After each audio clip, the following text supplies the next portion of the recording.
ਦੁਨੀਆ ਦੇ ਵੱਖ-ਵੱਖ ਕੋਨਿਆਂ ਵਿੱਚ ਬੈਠੇ ਈਵਨ ਪੰਜਾਬੀ ਚੈਨਲ ਦੇਖ ਰਹੇ ਸਾਰੇ ਦਰਸ਼ਕਾਂ ਦਾ ਸਵਾਗਤ ਹੈ ਜੀ ਤੁਹਾਡੇ ਆਪਣੇ ਪ੍ਰੋਗਰਾਮ ਕੌਮ ਦੀਆਂ ਸ਼ਖਸੀਅਤਾਂ ਦੇ ਵਿੱਚ। ਜਿਵੇਂ ਕਿ ਤੁਹਾਨੂੰ ਪਤਾ ਹੀ ਇਸ ਪ੍ਰੋਗਰਾਮ ਦੇ ਵਿੱਚ ਅਸੀਂ ਦੁਨੀਆ ਦੇ ਵੱਖ-ਵੱਖ ਕੋਨਿਆਂ ਵਿੱਚੋਂ ਉਹ ਸ਼ਖਸੀਅਤਾਂ ਆਪ ਜੀ ਦੇ ਰੂਬਰੂ ਕਰਦੇ ਹਾਂ ਜਿਨ੍ਹਾਂ ਨੇ ਧਰਮ, ਪੰਥ ਅਤੇ ਸਮਾਜ ਲਈ ਕਾਰਜ ਬਹੁਤ ਕੀਤਾ ਹੈ, ਪਰੰਤੂ ਅੱਜ ਤੱਕ ਉਹਨਾਂ ਦਾ ਨਾਮ ਜਾਂ ਅੱਜ ਤੱਕ ਉਹਨਾਂ ਨੇ ਕਿਸੇ ਨੂੰ ਜਾਂ ਅੱਜ ਤੱਕ ਸਮਾਜ ਦੇ ਲੋਕਾਂ ਨੇ ਉਹਨਾਂ ਨੂੰ ਪਹਿਚਾਨਿਆ नहीं। जी हाँ दोस्तों, अज जो शख्सियत कौम की बड़ी प्यारी शख्सियत साढ़े अति सत्कारयोग डॉक्टर अमरजीत कौर इबन तुहाडे रूबरू करन जा रहा हाँ। जेकर इन्हां दे पहचान की गल की जाए, जदों असीं सिख साहित्य सिख इतिहास वाल झात मारते हाँ, उन्हां मरजीवड़ियां योद्धियां दे उपर झात मारते हाँ जिन्हां ने सिख कौम के विकास अते विकास के लिए अपना आप कुर्बान कर दिता। उन्हां दे उपर बड़ा वडमुला कारज साडे अति सत्कारयोग अज दे मेहमान डॉक्टर अमरजीत कौर इब्बा जी ने किया है। तो आओ दोस्तों इन्हां दे नाल गलबात दा सिलसिला अगे तुरदे हां।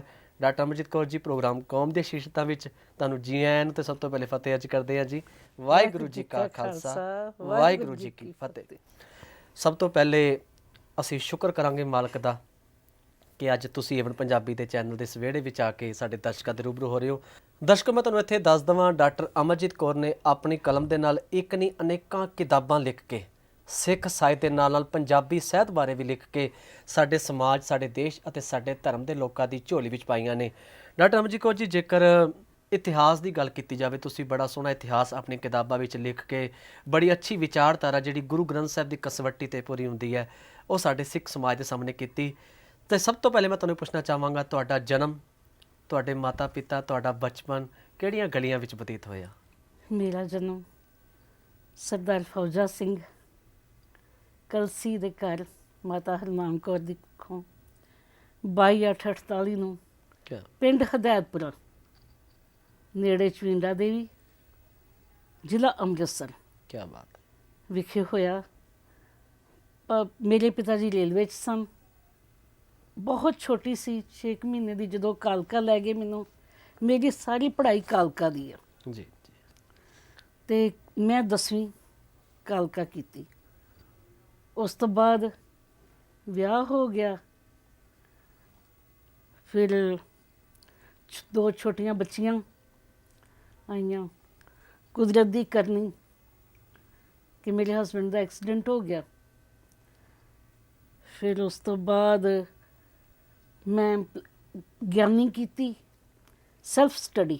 जी ਗਿਆਨੀ ਕਰਕੇ ਐਮਪਲਾਈਮੈਂਟ ਐਕਸਚੇਂਜ ਨਾਂ ਦੇ ਦਿੱਤਾ ਅਤੇ ਮੈਨੂੰ ਬਤੌਰ ਕਲਰਕ ਖੇਮਕਰਨ ਨੌਕਰੀ ਮਿਲ ਗਈ। क्या बात है।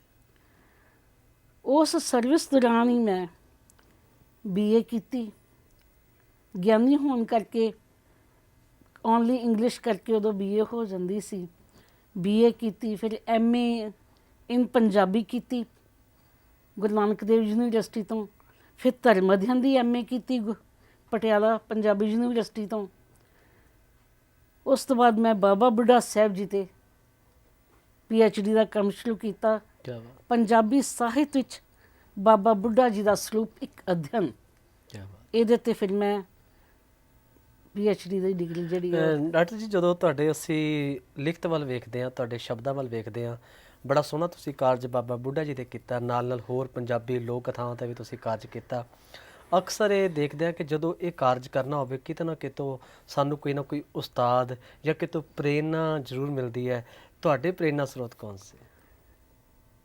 ਵੈਸੇ ਜੇ ਮੈਂ ਇਤਿਹਾਸ ਦੀ ਗੱਲ ਕਰਾਂ ਨਾ, ਮੇਰੇ ਪ੍ਰੇਰਨਾ ਸਰੋਤ ਮੇਰੇ ਪਿਤਾ ਜੀ ਨੇ ਅਤੇ ਵੱਡੇ ਵੀਰ ਨੇ, क्या बात, ਜਿੰਨਾ ਮੈਨੂੰ ਉਦੋਂ TV ਨਹੀਂ ਸੀ ਹੁੰਦੇ। ਉਦੋਂ ਅਸੀਂ ਸ਼ਾਮ ਨੂੰ ਕੋਈ ਸਾਖੀ ਸੁਣਦੇ ਹੁੰਦੇ ਹਾਂ ਵੱਡੇ ਆਪਣੇ ਤੋਂ। ਸਾਖੀ ਸੁਣਨੀ ਅਤੇ ਤਾਂ ਸਾਨੂੰ ਨੀਂਦ ਪੈਣੀ।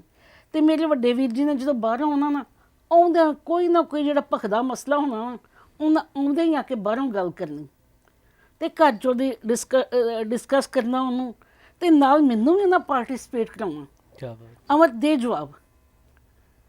ਅਤੇ ਉਦੋਂ ਤਾਂ ਮੈਨੂੰ ਜਿਹੜਾ ਸੀ, ਇੱਕ ਤਾਂ ਇਤਿਹਾਸ ਨਾਲ ਲੱਗਣ ਲੱਗ ਗਈ, ਇੱਕ ਜਿਹੜੇ ਵਰਤਮਾਨ ਸੀ ਮਸਲੇ ਉਹਨਾਂ ਦੇ ਵਿੱਚ ਇੰਟਰਸਟ ਜਾਗਣ ਲੱਗ ਪਿਆ।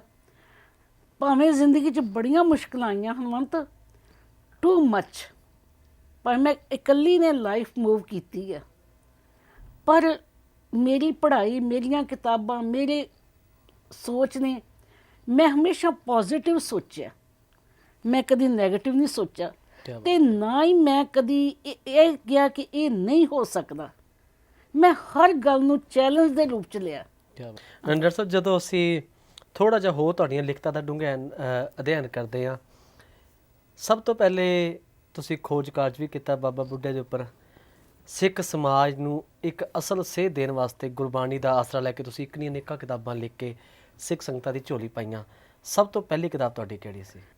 ਮੈਂ ਵੈਸੇ ਸਭ ਤੋਂ ਪਹਿਲਾਂ ਤੇ ਮੈਂ ਗੁਰਚਰਨ ਸਿੰਘ ਗੋਲਵੜ ਦਾ ਨਾ ਢਾਡੀ ਸਾਨੂੰ ਜੀ ਉਹਨਾਂ ਦੀਆਂ ਵਾਰਾਂ ਲਿਖੀਆਂ ਸੀ ਉਹ ਬਜ਼ੁਰਗ ਨੇ, ਜੀ ਤੇ ਉਹਨਾਂ ਦੇ ਬੇਟਿਆਂ ਨੇ ਛਪਾਉਣ ਦਾ ਖਰਚ ਕੀਤਾ ਸੀ। ਉਹਨਾਂ ਵਾਰਾਂ ਨੂੰ ਸੰਪਾਦਨ ਕੀਤਾ ਸੀ ਸਭ ਤੋਂ ਪਹਿਲਾਂ। ਕੀ ਬਾਤ। ਤੇ ਜਦੋਂ ਉਹ ਬਜ਼ੁਰਗ ਲਾਸਟ ਸਮੇਂ ਤੇ ਸੀਗਾ ਤੇ ਮੈਂ ਉਹਨਾਂ ਨੂੰ ਮਿਲਣ ਗਈ ਹਾਂ ਤੇ ਉਹਨਾਂ ਨੇ, ਹਨਵੰਤ ਹੈਰਾਨੀ ਦੀ ਗੱਲ ਆ, ਉਸ ਬਜ਼ੁਰਗ ਨੇ ਆਪਣੇ ਕੋਲ ਕੁਛ ਨਹੀਂ ਸੀ ਰੱਖਿਆ। ਇੱਕ ਥੱਲੇ ਇੱਕ ਟਰੰਕੀ ਜਿਹੀ ਪਈ ਸੀ ਉਹਨਾਂ ਦੇ, ਉਹਦੀ ਚਾਬੀ ਉਹਨੇ ਆਪਣੀ ਫਤੋਈ ਦੀ ਜੇਬ 'ਚ ਪਾਈ ਸੀ। ਉਹ ਚਾਬੀ ਕੱਢ ਕੇ ਨਾ ਉਹਨਾਂ ਤੇ ਸਾਰੀ ਉਮਰ ਦੀਆਂ ਜਿਹੜੇ ਆਪਣੀ ਡਾਇਰੀ ਜਿਹੜੀ ਸੀ ਨਾ ਲਿਖਤਾਂ, ਉਹ ਮੇਰੀ ਝੋਲੀ ਪਾਤੀਆਂ ਸੀ। ਕੀ ਬਾਤ ਹੈ, ਬਹੁਤ ਖੂਬ। ਤੇ ਮੈਂ ਇੰਝ ਝੋਲੀ ਕਰਕੇ ਨਾ ਉਹ ਡਾਇਰੀ ਲੈ ਲਈ ਸੀ ਤੇ ਉਸ ਵੇਲੇ ਬਾਬਾ ਜੀ ਅੱਗੇ ਅਰਦਾਸ ਕੀਤੀ ਸੀ, ਸੱਚੇ ਪਾਤਸ਼ਾਹ ਇਸ ਬਜ਼ੁਰਗ ਨੇ ਮੇਰੇ ਤੇ ਰੱਬ ਵਰਗਾ ਵਿਸ਼ਵਾਸ ਕੀਤਾ, ਸੱਚੇ ਪਾਤਸ਼ਾਹ ਇਹ ਵਿਸ਼ਵਾਸ ਮੇਰਾ ਪੂਰਾ ਕਰਨ ਦਾ ਮੈਨੂੰ ਬਲ ਦਿਓ। ਫਿਰ ਉਸ ਤਰ੍ਹਾਂ ਮੇਰੀ ਇਹ ਜਿਹੜਾ ਉਹ ਵਾਰਾਂ ਸੰਪਾਦਨ ਹੋਈਆਂ। ਸਭ ਤੋਂ ਪਹਿਲਾਂ ਮੈਂ ਉਹ ਸੰਪਾਦਨ, ਫਿਰ ਉਸ ਤੋਂ ਬਾਅਦ ਸੰਖੇਪ ਇਤਿਹਾਸ ਬੀੜ ਬਾਬਾ ਬੁੱਢਾ ਸਾਹਿਬ ਜੀ ਤੇ ਲਿਖਣਾ ਸੀ, ਜੀ ਉਹ ਲਿਖਿਆ। ਉਹ ਸ਼੍ਰੋਮਣੀ ਕਮੇਟੀ ਮੈਨੇਜਰ ਸਾਹਿਬ ਜੀ ਨੇ ਲਿਖਵਾਇਆ ਸੀ। ਉਹ ਉਹਨਾਂ ਨੇ ਕੋਈ ਮੇਰਾ ਹਾਲ 50,000 ਛਪਵਾ ਕੇ ਵੰਡਿਆ ਹੈ। ਬਹੁਤ ਖੂਬ। ਫਿਰ ਇਸ ਤਰ੍ਹਾਂ ਸੁਰ ਸਿੰਘ ਵਾਲਿਆਂ ਨੇ ਕਿਹਾ ਬੀਬੀ ਜੀ ਸਾਡੇ ਪਿੰਡ ਤੇ ਕਿਤਾਬ ਲਿਖੋ, ਤੇ ਕੁਛ ਮੇਰਾ ਆਪਣਾ ਜੀ ਵੀ ਕਰਦਾ ਸੀ। ਉਹ ਮਿੱਟੀ ਬੜੇ ਭਾਗਾਂ ਵਾਲੀ ਆ। ਬਹੁਤ ਖੂਬ। ਇਹ ਮਿੱਟੀ ਬੇਟੇ ਬੋਲਦੀ ਆ, ਮਿੱਟੀ ਕਹਿੰਦੀ ਗੱਲਾਂ ਕਰ ਸਾਡੇ ਨਾਲ, ਬਸ਼ਰਤ ਉਹ ਜ਼ਬਾਨ ਹੋਵੇ, ਉਹ ਅੱਖਾਂ ਹੋਣ। ਜਿੱਦਾਂ ਮਿੱਟੀ ਬੋਲਦੀ, ਮਿੱਟੀ ਨਾਲ ਗੱਲਾਂ ਕਰਨ ਦਾ ਬਲ ਹੋਵੇ। ਮਿੱਟੀ ਆਪੇ ਦੱਸਦੀ ਆ ਮੈਂ ਕੀ ਆ, ਮੈਂ ਕੀ ਆ। ਫਿਰ ਸੁਰ ਸਿੰਘ ਤੇ ਵੀ ਕਿਤਾਬ ਲਿਖੀ। ਜਦੋਂ ਬਾਬਾ ਬੁੱਢਾ ਸਾਹਿਬ ਜੀ ਤੇ ਕਿਤਾਬ ਇੱਦਾਂ ਮੈਂ ਕੰਮ ਕਰਦੀ ਸਾਂ, ਠੀਕ ਬਾਬਾ ਬੁੱਢਾ ਜੀ ਦੇ ਜਨਮ ਸਥਾਨ ਤੇ ਜਦੋਂ ਮੈਂ ਗਈ ਹਾਂ, ਸੱਚਮੁੱਚ ਉੱਥੋਂ ਮੈਨੂੰ ਪਤਾ ਲੱਗਾ ਕਿ ਇਹ ਹੀ ਸਥਾਨ ਬਾਬਾ ਬੁੱਢਾ ਜੀ ਦਾ ਹੈ। ਤੇ ਇਸ ਤਰ੍ਹਾਂ ਹੀ ਕਰਦਿਆਂ ਫਿਰ ਕੈਰੋਂ ਵਾਲਿਆਂ ਨੇ ਲਿਖਵਾਈ, ਉਹ ਲਿਖੀ। ਫਿਰ ਕਾਕਾ ਮੈਂ ਸਾਡੇ ਲੋਕ ਗਾਉਣ, ਮੇਰਾ ਮੈਂ ਸੋਚਦੀ ਸਾਂ ਸਾਡੇ ਜਿਹੜੇ ਗਾਉਣ ਆ, ਸਾਡਾ ਸੱਭਿਆਚਾਰ ਆ, ਇਹ ਅੱਜ ਦੀਆਂ ਪੁੜਕੂ ਜੋ ਰੌਲੇ ਰੱਪੇ 'ਚ ਖਤਮ ਹੋ ਰਿਹਾ। ਕਿਉਂ ਨਾ ਆਪਣੇ ਲੋਕ ਗਾਉਣਾਂ ਨੂੰ ਸੰਭਾਲ ਲਿਆ ਜਾਵੇ। ਲੰਮੇ ਗਾਉਣ ਬੇਟਾ, ਸਾਡੇ ਪਿੰਡਾਂ 'ਚ ਨਾ ਲੰਮੇ ਹੇਕ ਦੇ ਗਾਉਣ ਗਾਉਂਦੀਆਂ ਜੀ। 12 ਮਾਏ ਹੁੰਦੇ ਆ, ਬੜੇ ਕਮਾਲ ਦੇ 12 ਮਾਏ, 12 ਮਹੀਨਾ ਜਿਹਨਾਂ ਵਰਣਨ ਹੁੰਦਾ ਹੈ। ਤੇ ਫਿਰ ਮੈਂ ਉਹ ਸਾਰਾ ਕੁਛ ਆਪਣੀ ਜਿਹੜੀ ਇੱਕ ਸਾਡੇ ਲੋਕ ਗਾਉਣ ਕਿਤਾਬ ਹੈ ਆਪਣੀ ਪੂਰੀ ਲਿਖਤ ਵਿੱਚ, ਹਾਂ, ਉਹ ਮੈਂ ਘੋੜੀਆਂ, ਸੁਹਾਗ, ਲੰਮੇ ਗਾਉਣ, ਢੋਲਕੀ ਦੇ ਗਾਉਣ, ਸਿੱਠਣੀਆਂ, ਛੰਦ, ਬੁਝਾਰਤਾਂ, ਇਹ ਮੈਂ ਫਿਰ ਬੋਲੀਆਂ, ਮੈਂ ਸਾਰਾ ਕੁਛ ਉਹਦੇ ਵਿੱਚ ਨਾ। ਡਾਕਟਰ ਸਾਹਿਬ ਮੈਂ ਤੁਹਾਨੂੰ ਥੋੜਾ ਰੁਕਣਾ ਚਾਹਾਂਗਾ। ਹਾਂਜੀ ਬੱਚੇ। ਉਸ ਸਮੇਂ 'ਚ ਤੁਸੀਂ ਖੋਜ ਕਾਰਜ ਕੀਤਾ ਜਦੋਂ ਕਿ ਇੰਨੀਆਂ ਸੁੱਖ ਸਹੂਲਤਾਂ ਨਹੀਂ ਸਨ। ਹਾਂ, ਅੱਜ ਹਰ ਪਾਸੇ ਲਾਇਬ੍ਰੇਰੀ ਮੌਜੂਦ ਹੈ, ਕੰਪਿਊਟਰ ਦਾ ਯੁੱਗ ਆ ਚੁੱਕਾ, ਸਾਨੂੰ ਇਨਫੋਰਮੇਸ਼ਨ 1 ਮਿੰਟ ਵਿੱਚ ਮਿਲ ਜਾਂਦੀ ਹੈ। ਪਰੰਤੂ ਅਸੀਂ ਜਦੋਂ ਅੱਜ ਦੇ ਯੁੱਗ ਵਿੱਚ ਨੌਜਵਾਨਾਂ ਵੱਲ ਝਾਤ ਮਾਰਦੇ ਹਾਂ, ਅੱਜ ਦਾ ਨੌਜਵਾਨ ਜਲਦੀ ਪੜ੍ਹਨ ਨੂੰ ਤਿਆਰ ਨਹੀਂ। ਖਾਸ ਕਰਕੇ ਜਦੋਂ ਅਸੀਂ ਸਿੱਖ ਸਾਹਿਤ ਦੀ ਗੱਲ ਕਰਾਂਗੇ, ਸਿੱਖ ਸਮਾਜ ਦੀ ਗੱਲ ਕਰਾਂਗੇ, ਅੱਜ ਦਾ ਨੌਜਵਾਨ ਬੱਚੀ ਪੜ੍ਹਨ ਨੂੰ ਤਿਆਰ ਨਹੀਂ। ਮੈਂ ਤੁਹਾਨੂੰ ਇਹ ਪੁੱਛਣਾ ਚਾਹਾਂਗਾ, ਉਸ ਸਮੇਂ ਵਿੱਚ ਇੰਨੀਆਂ ਸੁੱਖ ਸਹੂਲਤਾਂ ਹੋਣ ਦੇ ਨਾ ਵੀ ਤੁਸੀਂ ਇੰਨਾ ਵੱਡਾ ਕਾਰਜ ਕੀਤਾ, ਤੇ ਅੱਜ ਦੇ ਨਾਲ ਤੁਸੀਂ ਕਿਵੇਂ ਕੰਪੈਰੀਜ਼ਨ ਕਰੋਗੇ? ਭਾਈ ਵੀਰ ਸਿੰਘ ਜੀ ਕਹਿੰਦੇ ਆ, ਸੀਨੇ ਖਿੱਚ ਜਿਨ੍ਹਾਂ ਨੇ ਖਾਧੀ ਉਹ ਕਰ ਆਰਾਮ ਨਹੀਂ ਬਹਿੰਦੇ। ਬਹੁਤ ਖੂਬ, ਬਹੁਤ ਖੂਬ। ਇਹ ਤੇ ਸੀਨੇ ਦੀ ਖਿੱਚ ਆ, ਜਿਹਦੇ ਸੀਨੇ ਵੱਜ ਜਾਂਦੀ। ਬਿਲਕੁਲ। ਨਿਹੋ ਵਾਲੇ ਨੈਣਾ ਕੀ ਨੀਂਦਰ ਦਿਨੇ ਰਾਤ ਪੈ ਬਹਿੰਦੇ, ਬਹੁਤ ਖੂਬ। ਉਹਨਾਂ ਨੇ ਨੈਣ ਦੀ ਜਿਹੜੀ ਨੀਂਦ ਉਹ ਬਹਿ ਜਾਣਾ। ਇਹ ਬਖਸ਼ਿਸ਼ ਹੁੰਦੀ ਆ ਜਿਹਦੇ ਤੇ ਸੱਚੇ ਪਾਤਸ਼ਾਹ ਵਾਹਿਗੁਰੂ ਕਰ ਦਿੰਦਾ ਹੈ, ਉਹ ਅਕਾਲ ਪੁਰਖ ਆਪੇ ਕੰਮ ਕਰਾਉਂਦਾ ਹੈ। ਆਪਾਂ ਨਹੀਂ ਕੁਛ ਵੀ ਕਰਦੇ। ਬਿਲਕੁਲ। ਥੋੜਾ ਮੈਂ ਰੁਕਣਾ ਚਾਹਾਂਗਾ, ਆਪਣੇ ਦਰਸ਼ਕਾਂ ਨੂੰ ਦੱਸ ਦੇਵਾਂ।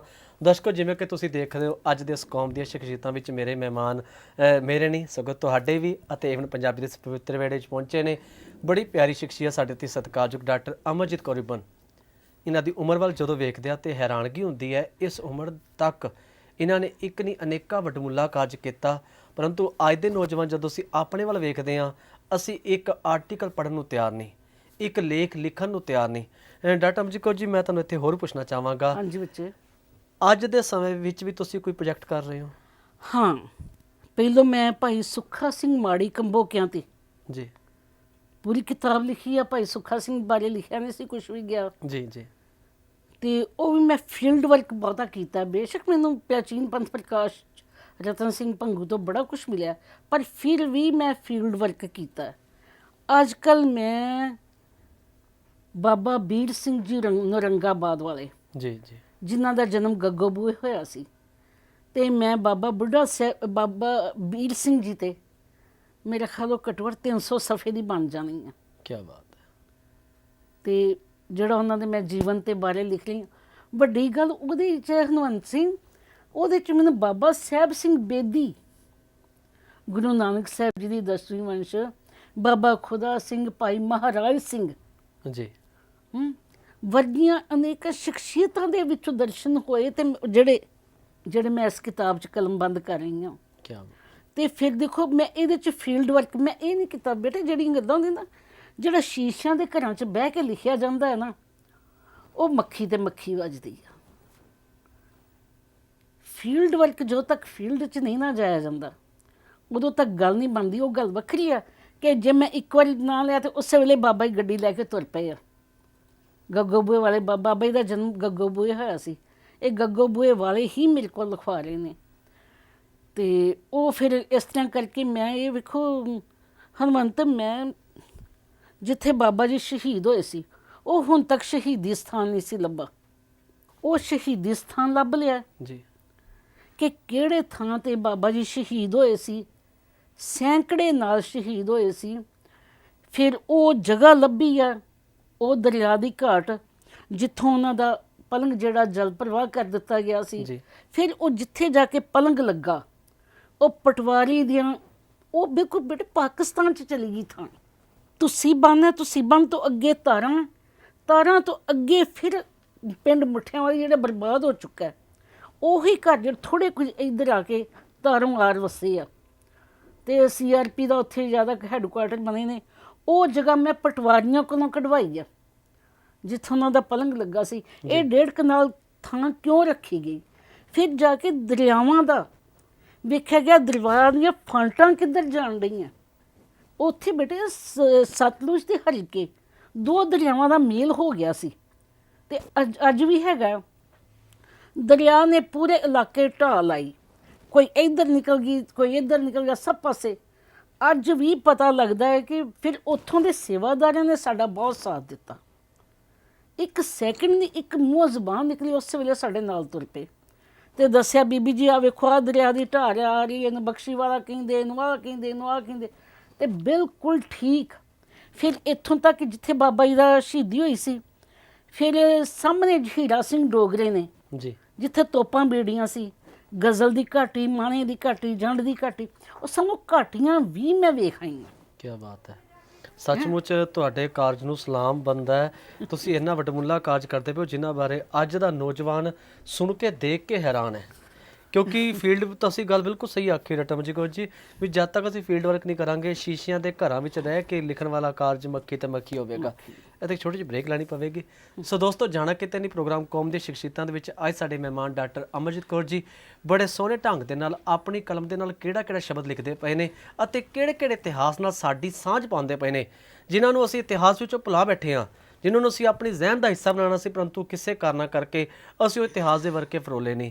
ਇਹਦੇ ਬਾਰੇ ਵੀ ਖੁੱਲ੍ਹ ਕੇ ਗੱਲ ਕਰਾਂਗੇ। ਜੁੜੇ ਰਹੋ ਤੁਸੀਂ ਈਵਨ ਪੰਜਾਬੀ ਤੇ ਚੱਲ ਰਹੇ ਖਾਸ ਪ੍ਰੋਗਰਾਮ ਕੌਮ ਦੀਆਂ ਸ਼ਖਸੀਅਤਾਂ ਦੇ ਨਾਲ। ਮੈਂ ਆਪਣੇ ਇਹ ਮੋਢਿਆਂ ਤੇ ਗੋਡਿਆਂ ਤੋਂ ਬਹੁਤ ਦੁਖੀ ਸੀ। ਮੇਰੇ ਲਈ ਤਾਂ ਤੁਰਨਾ ਫਿਰਨਾ ਵੀ ਇੰਨਾ ਔਖਾ ਹੋਇਆ ਸੀ, ਮੈਂ ਦੱਸ ਵੀ ਨਹੀਂ ਸਕਦਾ।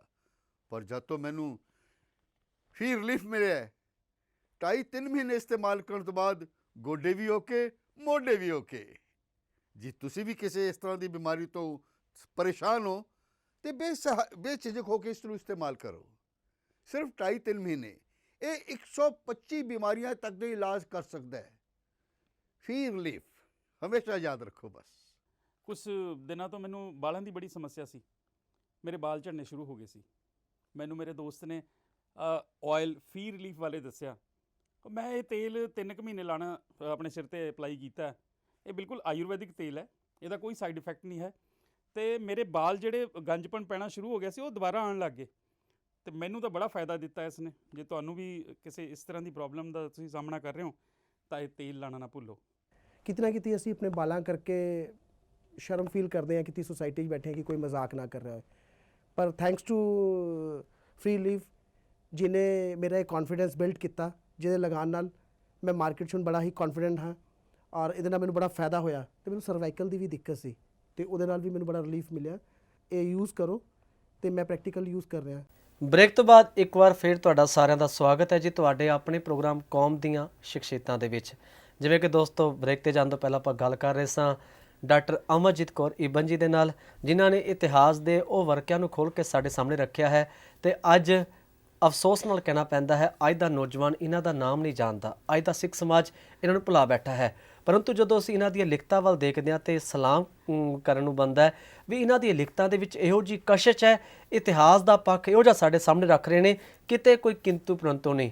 ਡਾਕਟਰ ਅਮਰਜੀਤ ਕੌਰ ਜੀ, ਜੇਕਰ ਅੱਜ ਦੇ ਯੁੱਗ ਦੀ ਗੱਲ ਕੀਤੀ ਜਾਵੇ, ਤੁਸੀਂ ਉਸ ਸਮੇਂ ਉਹ ਕਾਰਜ ਕੀਤਾ ਜਿਸ ਸਮੇਂ ਸੁੱਖ ਸਹੂਲਤਾਂ ਨਹੀਂ ਸਨ। ਅੱਜ ਹਰ ਤਰ੍ਹਾਂ ਦੀ ਸੁੱਖ ਸਹੂਲਤ ਹੈ, ਪਰੰਤੂ ਜਦੋਂ ਅਸੀਂ ਅੱਜ ਦੇ ਨੌਜਵਾਨ ਝਾਤ ਮਾਰਦੇ ਹਾਂ, ਤੁਸੀਂ ਅੱਜ ਦੇ ਨੌਜਵਾਨਾਂ ਨੂੰ ਕੀ ਕਹਿਣਾ ਚਾਹੋਗੇ ਕਿ ਜੇਕਰ ਉਹ ਇਤਿਹਾਸ ਦਾ ਵਿਦਿਆਰਥੀ ਬਣਨਾ ਚਾਹੁੰਦਾ ਹੈ, ਉਹ ਕੌਮ ਦੇ ਨਾਲ ਪਿਆਰ ਕਰਦਾ ਹੈ, ਧਰਮ ਨਾਲ ਪਿਆਰ ਕਰਦਾ ਹੈ, ਉਹ ਕਿਵੇਂ ਆਪਣੀ ਸੇਵਾ ਨਿਭਾ ਸਕਦਾ ਹੈ?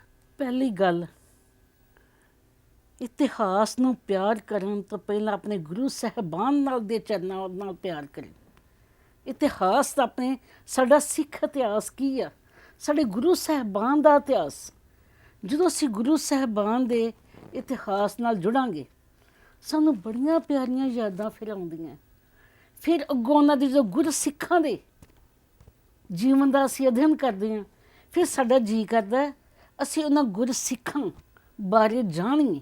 ਜੀ, ਜਦੋਂ ਅਸੀਂ ਗੁਰਸਿੱਖਾਂ ਬਾਰੇ ਜਾਣਨ ਦਾ ਮਨ 'ਚ ਤਮੰਨਾ ਲਿਆਉਂਦੇ ਹਾਂ ਤੇ ਫਿਰ ਸਾਨੂੰ ਆਪਣੇ ਆਪ ਉਸ ਰਾਹ ਅਸੀਂ ਤੁਰ ਪੈਂਦੇ ਹਾਂ।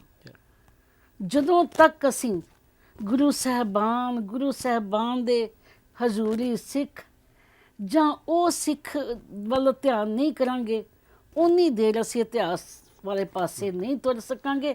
ਫਿਰ ਵੱਡੀ ਗੱਲ ਇਹ ਹੈ, ਜਿੱਥੇ ਤੁਹਾਨੂੰ ਕੋਈ ਨਜ਼ਰ ਆਉਂਦਾ ਉਹਦੇ ਵੱਲ ਧਿਆਨ ਕਰ ਲਓ। ਕੋਈ ਥੇ ਨਜ਼ਰ ਆਉਂਦਾ ਜੀ, ਇਹ ਥੇ ਕਿਉਂ ਆ, ਉਹ ਥੇ ਦੀ ਬੈਕ ਤੇ ਜਾਣਨ ਦੀ ਕੋਸ਼ਿਸ਼ ਕਰੋ। ਮੈਂ ਥਿਆਂ ਦਾ ਅਧਿਐਨ ਵੀ ਬੜਾ ਕੀਤਾ। ਕੀ ਬਾਤ ਹੈ।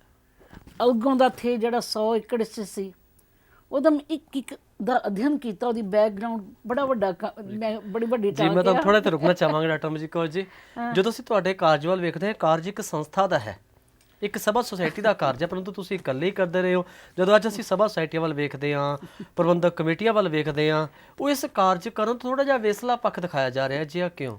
ਹਨੂੰਮੰਤ, ਮੈਂ ਪਿੱਛੇ ਮੁੜ ਕੇ ਵੇਖਿਆ ਹੀ ਨਹੀਂ। ਮੈਂ ਨਹੀਂ ਵੇਖਿਆ ਮੇਰੇ ਨਾਲ ਕੋਈ ਤੁਰੇ ਜਾਂ ਮੈਂ ਕਿਸੇ ਦਾ ਆਸਰਾ ਭਾਲਾਂ। ਮੈਂ ਤਾਂ ਇੱਕ ਗੁਰੂ ਸਾਹਿਬ ਗੁਰੂ ਨਾਨਕ ਦੇਵ ਦੇ ਚਰਨਾਂ ਤੇ ਓਠ ਰੱਖ ਕੇ ਨਾ, ਜਦੋਂ ਮੈਂ ਕਿਹਾ ਬਾਬਾ ਜੀ ਚਲੋ, ਬਾਬਾ ਜੀ ਨਾਲ, ਗੁਰੂ ਨਾਨਕ ਸਾਹਿਬ ਅੰਗ ਸੰਗ ਹੋ ਕੇ ਉਹਨਾਂ ਸਾਰੇ ਕੰਮ ਕਰਵਾਏ। ਬੇਟੇ ਜੋ ਮੰਗੇ ਠਾਕਰ ਆਪਣੇ ਸੇ ਸੋਈ ਦੇਵੇ। ਬਿਲਕੁਲ। ਹੁਣ ਅੱਜ ਜਾਂਦੇ ਜਾਂਦੇ ਸਾਡੇ ਦਰਸ਼ਕਾਂ ਵਾਸਤੇ ਕੀ ਸੁਨੇਹਾ ਦੇਣਾ ਚਾਹੋਗੇ? ਕਾਕਾ, ਮੈਂ ਚਾਹੁੰਦੀ ਹਾਂ ਥੋੜ੍ਹੇ ਮਿਹਨਤੀ ਹੋਈਏ। ਜੇਕਰ ਅਸੀਂ ਮਿਹਨਤੀ ਨਹੀਂ ਨਾ ਹੋਵਾਂਗੇ, ਗੱਲ ਨਹੀਂ ਬਣਨੀ। ਆਪਾਂ ਸਮਰਪਣ ਕਰੀਏ, ਆਪਾਂ ਸਮਰਪਣ ਦੀ ਭਾਵਨਾ ਲਈਏ, ਕੀ ਬਾਤ ਹੈ, ਡਿਵੋਟ ਕਰ ਦਈਏ, ਖੂਹ 'ਚ ਇੱਟ ਸੁੱਟ ਦਈਏ, ਸੁੱਕੀ ਨਹੀਂ ਨਿਕਲਣੀ। ਕੱਢਾਂਗੇ ਤਾਂ 4 ਬੂੰਦਾਂ ਛੱਡ ਕੇ ਜਾਊ। ਬਿਲਕੁਲ। ਖੂਹ 'ਚ ਸੁੱਟੀ ਇੱਟ ਕਦੀ ਖਾਲੀ ਨਹੀਂ ਜਾਂਦੀ। ਪਰ ਇਹਦੀ ਲਾਂਦੀ ਥੋੜ੍ਹਾ ਜਿਹਾ ਬਲ ਲਿਆਓ, ਉਹ ਮਿੱਟੀ ਨਾਲ ਗੱਲਾਂ ਕਰਨ ਦੀ ਜਾਚ ਸਿੱਖੋ। ਉਹ ਉਦੋਂ ਹੀ ਮਿੱਟੀ ਬੋਲਣੀ ਆ ਜਦੋਂ ਸਾਨੂੰ ਗੱਲਾਂ ਕਰਨ ਦੀ ਜਾਚ ਆ ਗਈ। ਬਿਲਕੁਲ। ਸੱਚਮੁੱਚ ਇਹਨਾਂ ਦੀਆਂ ਵਡਮੁੱਲੀਆਂ ਵਿਚਾਰਾਂ ਸੁਣ ਕੇ ਅਸੀਂ ਵੀ ਅੱਜ ਨਿਹਾਲ ਹੋਏ ਹਾਂ। ਇਤਿਹਾਸ ਕਰਦਾ ਹਾਂ ਤੁਸੀਂ ਵੀ ਅੱਜ ਇਹਨਾਂ ਦੇ ਜੀਵਨ ਤੋਂ ਬਹੁਤ ਪ੍ਰਭਾਵਿਤ ਹੋਏ ਹੋਵੋਗੇ। ਡਾਕਟਰ ਅਮਰ ਜੀ ਕੋ ਤੁਹਾਡਾ ਬਹੁਤ ਬਹੁਤ ਧੰਨਵਾਦ। ਤੁਸੀਂ ਸਮਾਂ ਕੱਢਿਆ ਪੰਜਾਬੀ ਦੇ ਇਸ ਪਵਿੱਤਰ ਵਿਹੜੇ ਵਿੱਚ ਆ ਕੇ ਬੜੇ ਸੋਹਣੇ ਵਿਚਾਰ ਸਾਡੀਆਂ ਸੰਗਤਾਂ ਤੇ ਸਾਡੇ ਦਰਸ਼ਕਾਂ ਨਾਲ ਸਾਂਝੇ ਕੀਤੇ ਨੇ। ਹੁਣ ਸਾਨੂੰ ਤੋਂ ਇਜਾਜ਼ਤ, ਆਉਣ ਵਾਲੇ ਦਿਨਾਂ ਦੇ ਵਿੱਚ ਇਹੋ ਜਿਹੀਆਂ ਹੋਰ ਸ਼ਖਸੀਅਤਾਂ ਅਸੀਂ ਤੁਹਾਡੇ ਰੂਬਰੂ ਕਰਾਂਗੇ। ਤਦ ਤੱਕ ਲਈ ਆਪ ਜੀ ਤੋਂ ਆਗਿਆ ਮੰਗਦੇ ਹਾਂ। ਤੁਹਾਡਾ ਵੀ ਬਹੁਤ ਬਹੁਤ ਧੰਨਵਾਦ ਜੀ। ਵਾਹਿਗੁਰੂ ਜੀ ਕਾ ਖਾਲਸਾ, ਵਾਹਿਗੁਰੂ ਜੀ ਕੀ ਫਤਿਹ। ਮੈਂ ਆਪਣੇ ਇਹ ਮੋਢਿਆਂ ਤੇ ਗੋਡਿਆਂ ਤੋਂ ਬਹੁਤ ਦੁਖੀ ਸੀ। ਮੇਰੇ ਲਈ ਤਾਂ ਤੁਰਨਾ ਫਿਰਨਾ ਵੀ ਇੰਨਾ ਔਖਾ ਹੋਇਆ ਸੀ, ਮੈਂ ਦੱਸ ਵੀ ਨਹੀਂ ਸਕਦਾ। ਪਰ ਜਦ ਤੋਂ ਮੈਨੂੰ ਫੀ ਰਿਲੀਫ ਮਿਲਿਆ, 2.5-3 ਮਹੀਨੇ ਇਸਤੇਮਾਲ ਕਰਨ ਤੋਂ ਬਾਅਦ ਗੋਡੇ ਵੀ ਓਕੇ, ਮੋਢੇ ਵੀ ਓਕੇ। ਜੀ ਤੁਸੀਂ ਵੀ ਕਿਸੇ ਇਸ ਤਰ੍ਹਾਂ ਦੀ ਬਿਮਾਰੀ ਤੋਂ ਪਰੇਸ਼ਾਨ ਹੋ ਤੇ ਬੇਝਿਜਕ ਹੋ ਕੇ ਇਸ ਨੂੰ ਇਸਤੇਮਾਲ ਕਰੋ। ਸਿਰਫ 2.5-3 ਮਹੀਨੇ ਇਹ 125 ਬਿਮਾਰੀਆਂ ਤੱਕ ਦਾ ਇਲਾਜ ਕਰ ਸਕਦਾ ਹੈ। ਫੀ ਰਿਲੀਫ ਹਮੇਸ਼ਾ ਯਾਦ ਰੱਖੋ। ਬਸ ਕੁਝ ਦਿਨਾਂ ਤੋਂ ਮੈਨੂੰ ਵਾਲਾਂ ਦੀ ਬੜੀ ਸਮੱਸਿਆ ਸੀ। ਮੇਰੇ ਵਾਲ ਝੜਨੇ ਸ਼ੁਰੂ ਹੋ ਗਏ ਸੀ। ਮੈਨੂੰ ਮੇਰੇ ਦੋਸਤ ਨੇ ਆਇਲ ਫੀ ਰਿਲੀਫ ਵਾਲੇ ਦੱਸਿਆ। ਮੈਂ ਇਹ ਤੇਲ 3 ਕੁ ਮਹੀਨੇ ਲਾਣਾ ਆਪਣੇ ਸਿਰ ਤੇ ਅਪਲਾਈ ਕੀਤਾ। ਇਹ ਬਿਲਕੁਲ ਆਯੁਰਵੈਦਿਕ ਤੇਲ ਹੈ, ਇਹਦਾ ਕੋਈ ਸਾਈਡ ਇਫੈਕਟ ਨਹੀਂ ਹੈ। ਤੇ ਮੇਰੇ ਵਾਲ ਜਿਹੜੇ ਗੰਜਪਣ ਪੈਣਾ ਸ਼ੁਰੂ ਹੋ ਗਿਆ ਸੀ, ਉਹ ਦੁਬਾਰਾ ਆਉਣ ਲੱਗ ਗਏ। ਤੇ ਮੈਨੂੰ ਤਾਂ ਬੜਾ ਫਾਇਦਾ ਦਿੱਤਾ ਇਸ ਨੇ। ਜੇ ਤੁਹਾਨੂੰ ਵੀ ਕਿਸੇ ਇਸ ਤਰ੍ਹਾਂ ਦੀ ਪ੍ਰੋਬਲਮ ਦਾ ਤੁਸੀਂ ਸਾਹਮਣਾ ਕਰ ਰਹੇ ਹੋ ਤਾਂ ਇਹ ਤੇਲ ਲਾਣਾ ਨਾ ਭੁੱਲੋ। ਕਿਤੇ ਨਾ ਕਿਤੇ ਅਸੀਂ ਆਪਣੇ ਬਾਲਾਂ ਕਰਕੇ ਸ਼ਰਮ ਫੀਲ ਕਰਦੇ ਹਾਂ ਕਿ ਸੋਸਾਇਟੀ 'ਚ ਬੈਠੇ ਹਾਂ ਕਿ ਕੋਈ ਮਜ਼ਾਕ ਨਾ ਕਰ ਰਿਹਾ ਹੋਏ। ਪਰ ਥੈਂਕਸ ਟੂ ਫ੍ਰੀ ਲੀਵ ਜਿਹਨੇ ਮੇਰਾ ਇਹ ਕੌਨਫੀਡੈਂਸ ਬਿਲਡ ਕੀਤਾ, ਜਿਹਦੇ ਲਗਾਉਣ ਨਾਲ ਮੈਂ ਮਾਰਕੀਟ 'ਚ ਹੁਣ ਬੜਾ ਹੀ ਕੌਨਫੀਡੈਂਟ ਹਾਂ। ਔਰ ਇਹਦੇ ਨਾਲ ਮੈਨੂੰ ਬੜਾ ਫਾਇਦਾ ਹੋਇਆ। ਅਤੇ ਮੈਨੂੰ ਸਰਵਾਈਕਲ ਦੀ ਵੀ ਦਿੱਕਤ ਸੀ ਅਤੇ ਉਹਦੇ ਨਾਲ ਵੀ ਮੈਨੂੰ ਬੜਾ ਰਿਲੀਫ ਮਿਲਿਆ। ਇਹ ਯੂਜ਼ ਕਰੋ ਅਤੇ ਮੈਂ ਪ੍ਰੈਕਟੀਕਲ ਯੂਜ਼ ਕਰ ਰਿਹਾ।